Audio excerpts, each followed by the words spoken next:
Ladies and gentlemen, today's in-depth review is of the Star Wars Black Series 6-inch Snowtrooper and Toys R Us exclusive 6-inch Snowtrooper. Let's do this. First, we're going to start with this guy because it's pretty much the same exact figure, and we'll get into the other guy in a minute. I want to start off with his helmet. Looks really cool. I don't know how the hell he sees out of this, but that is the amount he has for his visor. It's kind of a RoboCop deal. Yeah, I like that. He has his Stormtrooper. Freeze, scumbag. Now we need to take Star Wars to Detroit in the next one. I like the little silver detailing he has on the bottom of the mask. Black lines there. Back of the helmet also continues on the shoulder guards. It's just nice little costume design. Black stripe, black stripe, black stripe. Also, the costuming itself, white on white, is just really fresh. Compared to the Stormtroopers, they would have like a white, and then underneath they would have like the black. I really like the Snowtroopers here. The only black type deal that reminds me of the Stormtroopers is that neck armor, and it's ribbed like the Stormtroopers are. Here on the back, you have the book bag. The book bag. He keeps his school books in it. Yes, he does. Here on the back, you have the backpack. It's a nice glossy white paint, just like the helmet. And a little bit of the skirt, but this is more of a matte finish. Gloss on the body, gloss on the armor, and then underneath the armor for the white little clothing, you have a more of a matte finish for that. Here is the left side detailing of the backpack. Looks pretty good. Bottom, I don't know what the hell he puts in it. Maybe books. He's got his math book in there. Yeah, you know, he's got to go to Snowtroopers. He's reading up on the expanded universe Star Wars novels that were thrown out of canon. Hey man, they're not clones, so they got to learn something. Yes. So there's the right side of the backpack.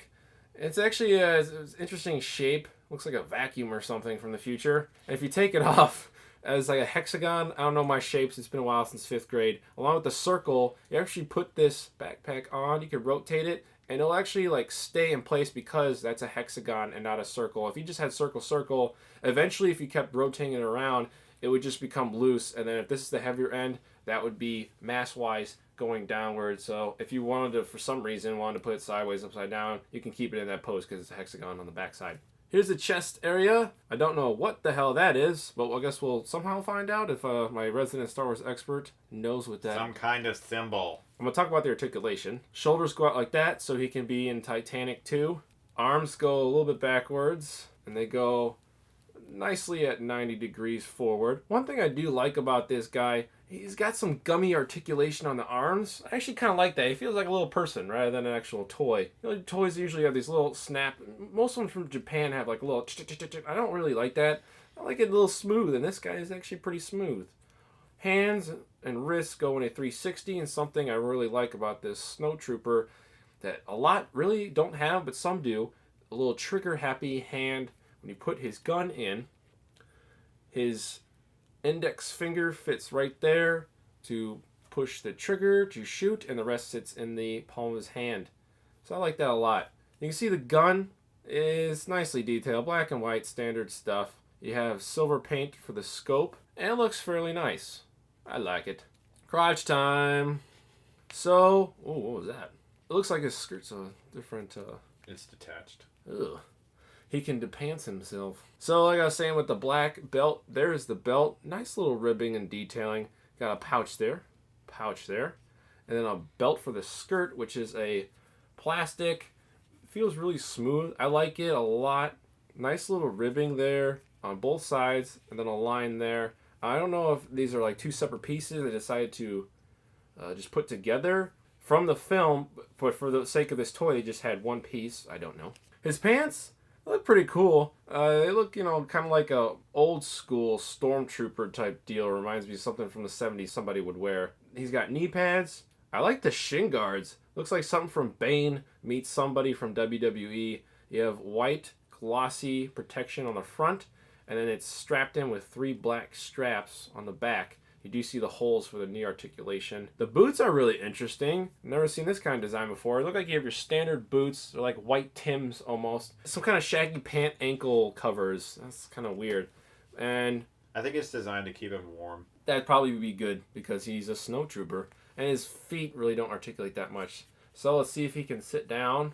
Be careful. This is not my figure. He does. And he can sit in a chair. He should be able to. The knee articulation for the Black Series is pretty damn nice. He kind of does. Probably the hips there. This one weird looking seating posture, but that's pretty much it. And because of his skirt, I'm not going to test it out, but he's got some nice little hip articulation as well. We're going to bring in the Toys R Us exclusive, which is pretty damn hard to find. My friend is a lucky motherfucker to find it. Chris, bring on in the wonderful 6-inch Snowtrooper exclusive for Toys R Us. And what the hell is the differences between these two guys? Well, there's really not that many. Obviously, the orange pauldron, showing that he is an officer, so he's above rank than the other dude. And honestly, under the neck, it's white there. This one's black.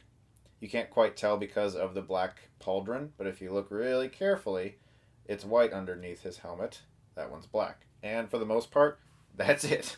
So really, this kind of thing would only be for a collector. It's pretty much the exact same as the other one, or if you just prefer having the orange pauldron, which I've always liked that when I was a kid. Like in the background, there you can see the Sandtrooper has one as well. Oh, yes. And it's just a ranking symbol. It's the exact same figure, though. So honestly, I really love this figure. I love the other one as well. I think it looks really cool. Hasbro does a really good job with the Trooper lines because it's easier to create an accurate mold of something where they don't have to worry about like a human face. And the only thing I don't like about this one, and I'm not sure if it's all of them, if you look really carefully, this line here is this midsection of himself is just slightly crooked. You kind of almost want to like push it that way, but it's just sort of laying on a slight scheme. Like it's just sort of pushing to the left a little too much, and it might just be this figure in particular. Yeah, I might be. I actually just forgot that some of these do have torso articulation, so they go in 360s. And they should be able to go to the sides a little bit. This guy's pretty stiff. I don't think that one would be able to move to offset to make him look straight or not. Probably not. He's probably too stiff. Nah. But overall, I really, really love these figures, both of them. I think they're really awesome. So really quick, where were these guys in the film? Were they being instructed with General Hux when he did his little speech? Yeah, they were probably there. And then obviously in the sequence on the snow planet, I believe they ran in the background a few times.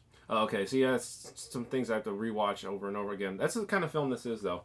We have the regular one out of 10, and then the exclusive one out of 10. What would you give both of these? I think they're really, honestly, beautiful. I don't really have any problems with them. Honestly, 10 out of 10 for the price and for how great they look. All right, I'm going to give them both a 9, and we're going to give them the Loved It seal of approval. Thank you guys very much for watching. May the Force be with you. Let's go grab a beer. It's kind of designed like the way the Legos are, where everything is designed to support itself really well. Once it all snaps together, it's not going to fall apart. It's a brilliant piece of toy making, especially for the price point, and I think if you saw this on the shelves, you would be not smart if you let it sit there. Yeah, I can't really do Star Wars sound effects, but if you asked me to do a T-Rex, I could. This TIE Fighter model, same exact company, same exact snap-tight model. This thing is just phenomenal. Look at the side of this wing. Whoever sculpted this should get a raise or a promotion.